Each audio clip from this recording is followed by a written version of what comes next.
बेटा घबराओ मत, मैं हूँ यहाँ। ये चोट थोड़ी गहरी है पर मैं इसे अभी साफ कर देती हूँ। सब ठीक हो जाएगा, बस आंखें बंद कर लो और आराम करो। मुझे घर जाना है। जब तुम ठीक हो जाओगी तो मैं खुद तुम्हें घर छोड़ने आऊंगी, इसलिए अब तुम परेशान मत हो और आराम करो। मैं यहाँ तुम्हारे साथ हमेशा हूँ और तुम्हारी फिक्र करने के लिए मुझसे ज्यादा कोई नहीं सोचेगा। मैं जानती हूँ और आपकी ये मोहब्बत मेरे लिए बहुत मायने रखती 29 में दिखाया गया कि तोरसम के चाचा बंदूकें लेके खड़े होते हैं तो तभी उनके नौकर आ जाते हैं। फिर कहते हैं कि ये आप क्यों लेके खड़े हैं, तो तोरसम के चाचा कहते हैं कि ये बहुत प्यासी हैं। फिर दिखाया जाता है कि शेरदिल लाला बीजान से पूछते हैं कि क्या आपको सरबुलंद ने खुद कॉल की है और कहा है कि मैं शहर हूँ, तो बीजान कहती हैं हाँ। फिर शेरदिल लाला हंसने लग जाते हैं क्योंकि शेरदिल लाला और शीरी को मालूम हो जाता है कि सरबुलंद रबिया के कमरे में ही है। गुज़िश्ता एपिसोड में शीरी रबिया के कमरे से गुज़र रही होती है तो उन्हें कुछ आवाज़ें आती हैं, तो वो कान लगा के सुनती है। वो आवाज़ें रबिया और सरबुलंद की होती हैं, तो शीरी को मालूम हो जाता है कि सरबुलंद इधर ही है। फिर फ़ौरन से वो शेरदिल लाला को कॉल करती है और सब कुछ बता देती है। फिर शेरदिल लाला बहुत ही गुस्से से जा रहे होते हैं। फिर दूसरी तरफ दिखाया जाता है कि सरबुलंद के नौकर शेरदिल लाला के नौकर को मार रहे होते हैं और कहते हैं कि तुम्हारी महबूबा शीरी ने भी सब कुछ बता दिया है, अब तुम भी सब कुछ बता दो।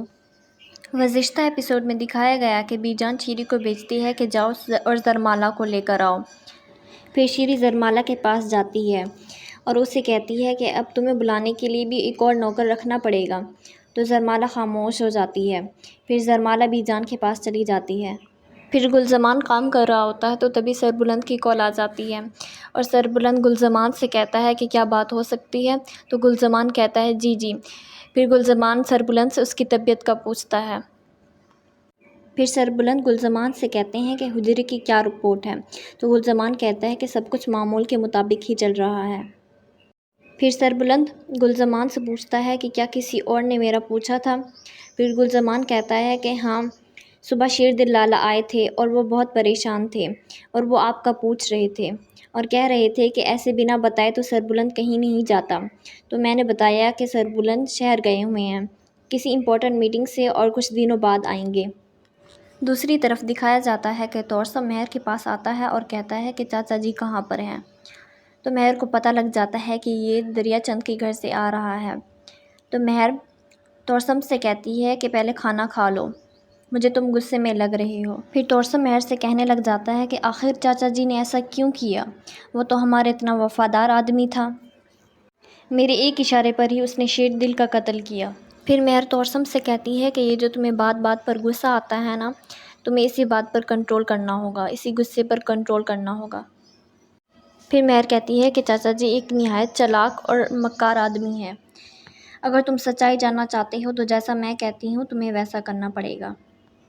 इतने में चाचा जी भी आ जाते हैं और महर उन्हें खाना देती है।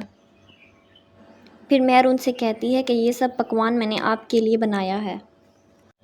फिर तोरसम चाचा जी से कहते हैं कि दरिया चंद कहाँ पर है, काफ़ी दिनों से नज़र नहीं आया, तो चाचा जी कहते हैं कौन दरिया चंद। फिर तोरसम कहता है वही जिसने शेरदिल का कत्ल करवाया था, वो हमारा बहुत वफ़ादार आदमी था, उसने काफ़ी हमारा साथ दिया, आप उन्हें कैसे भूल सकते हैं। फिर चाचा जी कहते हैं ओह हाँ, मुझे याद आया। फिर कहते हैं कि इतनी बड़ी जागीर है, इतने मसले हैं, तो मुझे भूल गया था।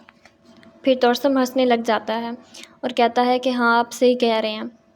फिर चाचा जी तोरसम से कहते हैं कि ये तुम क्यों पूछ रहे हो, क्या तुमने सरबुलंद का कत्ल करवाना है। फिर तोरसम कहता है कि हो सकता है मैंने करवाना हो। फिर कहता है कि काफ़ी दिन हो गए दरिया चंद नज़र नहीं आया, तो इसी वजह से मैंने उसका पूछा। फिर चाचा जी तोरसम से कहता है कि आखिरी बार मैंने उसे चश्मे के पास ही देखा था। फिर तोरसम हैरान हो जाता है कि आखिर चाचा ये झूठ क्यों बोल रहे हैं और उन्होंने दरिया चंद का क्यों कत्ल किया।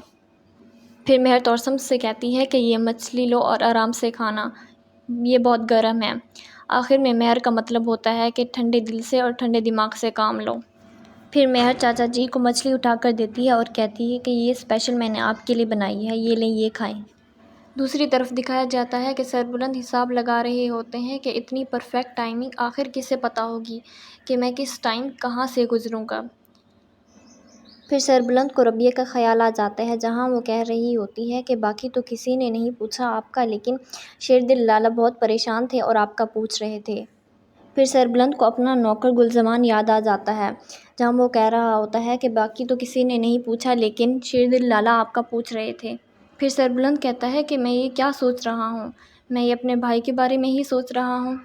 پھر یاد آتا ہے انہیں کہ شیردل لالا میرے پاس آئے تھے اور بولا تھا کہ پورے محلے والوں کو بانو کے قتل کا پتہ چل چکا ہے، لیکن میں نے پھر بھی تمہیں معاف کر دیا۔ پھر سربلند کو اور بھی باتیں یاد آتی ہیں، جہاں شیردل لالا کہتے ہیں کہ تمہیں ابھی سرداری سنبھالے 2 دن ہوئے ہیں، تم تو ابھی بہت چھوٹی ہو۔ پھر سربلند پریشان ہونے لگ جاتے ہیں کہ آخر شیردل لالا کیسے۔ پھر سربلند کھڑکی میں جا کر کھڑے ہوتے ہیں تو اتنے میں زرمالہ آ جاتی ہے۔ پھر سربلند جا کر دروازہ کھولتے ہیں۔ پھر زرمالہ آ کر ان کا کھانا رکھتی ہے، پھر جاتی ہے اور پانی بھرنے لگ جاتی ہے۔ پھر سربلند کہتا ہے کہ نہیں میں خود لے لوں گا، تو زرمالہ کہتی ہے کوئی بات نہیں۔ پھر زرمالہ کی نظر ایک پرچے پر پڑتی ہے جہاں شیردل لالا کا نام لکھا ہوتا ہے۔ پھر زرمالہ سربلند سے کہتی ہے کہ کیا آپ کچھ لکھ رہے تھے؟ پھر سربلند کی نظر اس پرچے پر جاتی ہے۔ پھر سربلند کہتا ہے کہ کبھی کبھی ہار کو سمجھنے کے لیے ماضی میں جانا پڑتا ہے۔ پھر سربلند کہتا ہے کہ شیردل کو زہر دینے اور مجھ پر حملہ کروانے تک یہ واقعات آپس میں ملتے ہیں اور کوئی ایک آدمی ہے جو یہ سب کچھ کر رہا ہے۔ پھر زرمالہ سربلند سے کہتی ہے کہ آپ کے مرنے سے کسے فائدہ ہوگا؟ پھر زرمالہ کہتی ہے کہ میرا مطلب ہے کہ اگر آپ نہ رہے تو یہ سرداری کس سے ملے گی؟ تو سربلند کہتا ہے کہ میرے سوتیلے بھائی تورسم کو۔ پھر زرمالہ کہتی ہے کہ اگر وہ بھی نہ رہے تو کسے ملے گی؟ تو سربلند حیران ہو جاتے ہیں کیونکہ یہ سرداری پھر شیردل لالا کو ملے گی۔ پھر زرمالہ سربلند سے کہتی ہے کہ آپ آرام سے کھانا کھا لیں، میں بھی جان کے پاس جا رہی ہوں۔ پھر وہ چلی جاتی ہے۔ دوسری طرف دکھایا جاتا ہے کہ مہر تورسم کے پاس آتی ہے اور بیٹھتی ہے اور کہتی ہے کہ چاچا جی سو گئے ہیں، اسی لیے میں تمہارے پاس آئی ہوں، مجھے تم سے کوئی امپورٹنٹ بات کرنی ہے۔ پھر کہتی ہے کہ دیکھو کیسے چاچا جی نے ہمارے منہ پر جھوٹ کہہ دیا۔ پھر کہتی ہے کہ ابھی تو انہیں یہ نہیں پتا کہ تم دریا چند کی بیوی سے مل آئے ہو، ورنہ وہ پتہ نہیں کیا کیا جھوٹ بولتے۔ پھر تورسم مہر سے کہتا ہے کہ آخر چاچا جی نے ایسے کیوں کیا؟ تو مہر تورسم سے کہتی ہے کہ ہم چاچا جی کے لیے محض ایک کٹ پتلیاں ہیں جن کا وہ استعمال کر رہے ہیں اور کچھ بھی نہیں۔ چاچا جی تو صرف اپنا پرانا بدلہ لینے کے لیے ہمیں استعمال کر رہے ہیں۔ پھر تورسم کہتا ہے کہ ایسا نہیں ہو سکتا، تمہیں تو پتہ ہے کہ میرے بچپن میں ہی والدین کی ڈیتھ ہو گئی تھی، پھر ان کے بعد مجھے سوتیلی ماں نے بھی پیار نہیں کیا، پھر صرف ایک چاچا ہی تھے جنہوں نے مجھے پیار دیا، پھر ایسا کیسے کر سکتے ہیں؟ تورسم کہتا ہے کہ نہیں، چاچا جی تو مجھ سے بہت پیار کرتے ہیں۔ پھر مہر کہتی ہے کہ وہ کوئی پیار نہیں کرتے، وہ تو صرف استعمال کر رہے ہیں، کیا تمہیں ان کی منافقت نظر نہیں آ رہی؟ پہلے تمہیں شیردل کے قتل کے لیے اکسایا گیا، پھر اس کے بعد جب قتل ہو گیا تو تمہیں قصوروار ٹھہرا دیا گیا، پھر چاچا جی نے گجرے میں مجھے پیش کیا اور میری اتنی بے عزتی کروائی۔ چاچا جی یہ صرف بدلہ لینے کے لیے کر رہے ہیں، اس کے علاوہ کچھ بھی نہیں۔ تم کیوں نہیں سمجھ رہے تورسم؟ پھر مہر تورسم سے کہتی ہے کہ چاچا جی نے ہمیشہ تمہارا استعمال کیا، تمہارے بھائیوں کے خلاف بھی تمہارا استعمال کیا، آخر یہ تمہیں نظر کیوں نہیں آ رہا؟